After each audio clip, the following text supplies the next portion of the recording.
¿Qué tal? Muy buenas tardes, buenos días o buenas noches. Mi nombre es Ezequiel y hoy vamos a revisar algunas historias, relatos bien interesantes que si no conoces y es la primera vez que estás escuchando algo sobre esto, pues son relatos que están basados en un Antiguo y en un Nuevo Testamento. Vamos a revisar dos historias, pero que pues van muy relacionadas entre sí. Y quiero contarte una historia que ya tiene bastante tiempo y es una historia real, está escrita, no tenemos testigos de eso ya de pues hace bastantes años, cientos de años, porque en el siglo V existió un joven italiano que pues se llamaba Benito de Nursia. No sé si alguna vez lo hayas escuchado nombrar. Este joven pues decidió un día, ¿no?, que la política pues era muy sucia. Ahora pues como estamos hablando de política, hay que tener también una historia de hace bastante tiempo sobre la política. Bueno, este joven pues pensaba, ¿no?, que la política era muy sucia en su tiempo, ya que pues él vivía en Roma, obviamente, y pues ya el Imperio Romano había caído, ya no era aquel Imperio Romano enorme, ¿no?, que era resplandeciente. En su tiempo pues ya los bárbaros hacían y deshacían pues lo que querían y como les pareciera mejor, ¿no? Entonces pues él decía que la política no era buena. Entonces pues él dijo un día: lo mejor que podemos hacer, y juntó un grupo de personas y dijo: vamos a hacer unas fortalezas ahí en una ciudadela en donde pues la mayoría de nosotros pueda vivir tranquilamente y en paz, ¿sí? Y pues allí nos vamos a dedicar a orar y también a cuidar los campos. Entonces pues ellos trataban de no mezclarse con la política y vivir completamente en paz.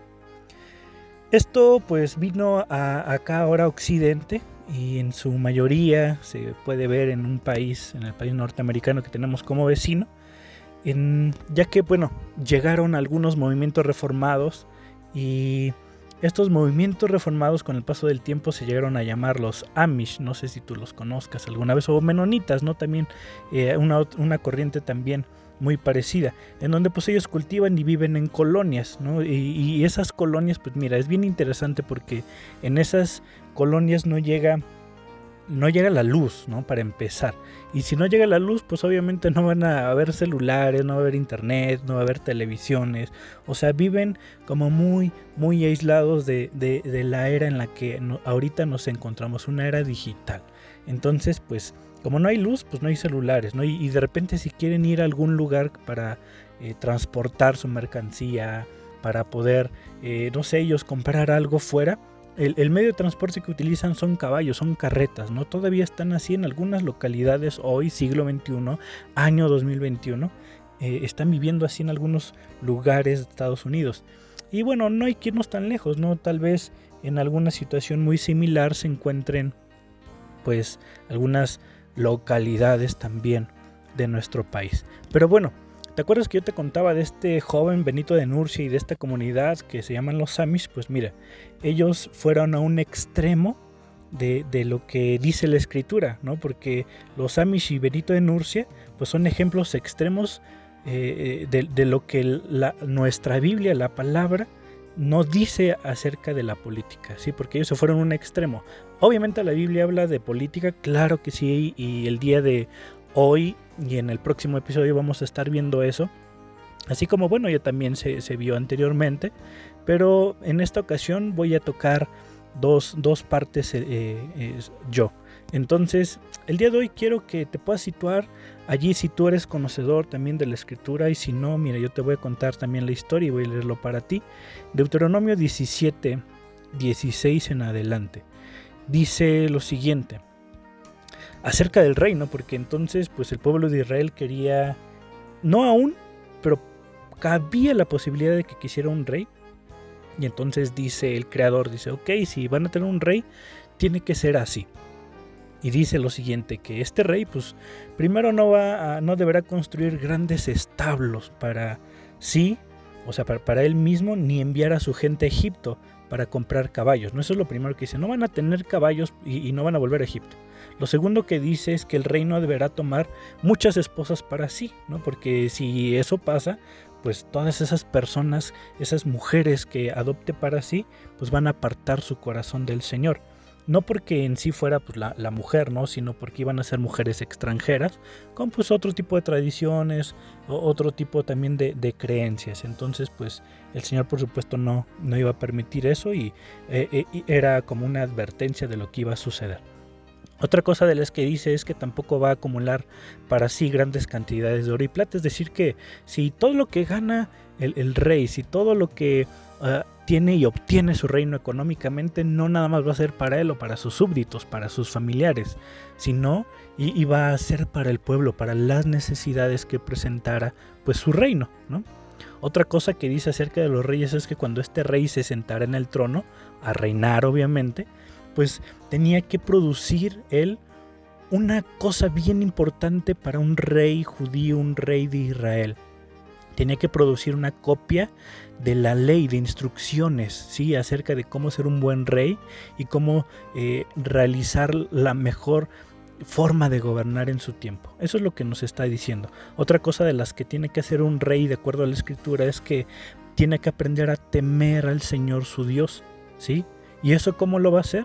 Pues al obedecer las condiciones de la serie de instrucciones y decretos de la ley, de lo que iba a copiar. Otra cosa que tiene que hacer también el rey de acuerdo a esto es que él tiene que tener una lectura diaria y eso pues va a impedir, según la escritura y según la palabra del Señor, que se vuelva orgulloso. En primer lugar, si él estudia la palabra de Dios, ¿qué va a pasar y cuál va a ser la consecuencia positiva? Pues que va a impedir que se vuelva orgulloso y que actúe como si fuera superior al resto de sus compatriotas. O yo creo que en la política vemos a mucha gente que se considera superior por simplemente ser eso, un político. Y esto es lo que nos está diciendo el Señor, que no debe ser así dentro del pueblo de Israel. Otra cosa que también tiene que hacer pues es guardar todo esto, porque si guarda todo esto, dice la escritura que será una garantía de que él, el rey, y sus descendientes, su familia, reinarán por muchas generaciones en Israel. Acordemos que pues esto es monarquía, si el rey muere y su hijo lo sucede. Entonces, esta es la primera historia que tenemos ahorita aquí en la escritura acerca de las instrucciones y los motivos que deben mover a un rey para gobernar. No un motivos personales, sino un motivo social, un motivo de acuerdo a los que el Señor quiera.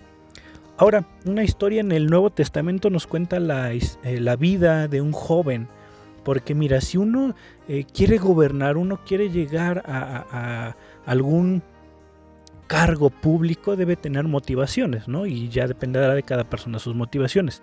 Pero lo que nos dice la escritura acerca de las motivaciones es que pues esa persona que quiera llegar tiene que conocer su sociedad, su historia. Eso es esencial para un servidor público, tiene que conocer su historia. La historia que te cuento de este joven en el Nuevo Testamento está en Hechos capítulo 7. Es un joven que no tenía inconveniente en decir la verdad. Se los decía incluso a los de su propio país, su propia localidad, a sus compatriotas.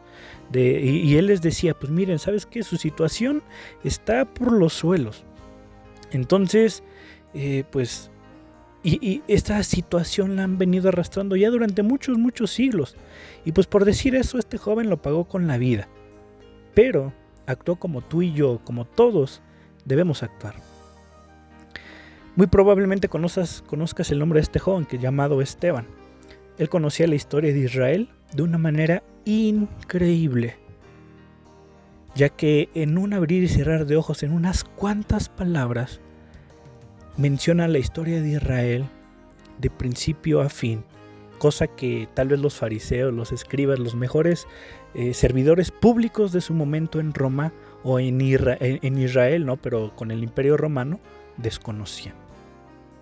Entonces, el pueblo de Dios que quiera cambiar a su país tiene que tener el suficiente conocimiento de la historia de su país y por supuesto de la realidad de la sociedad de su tiempo.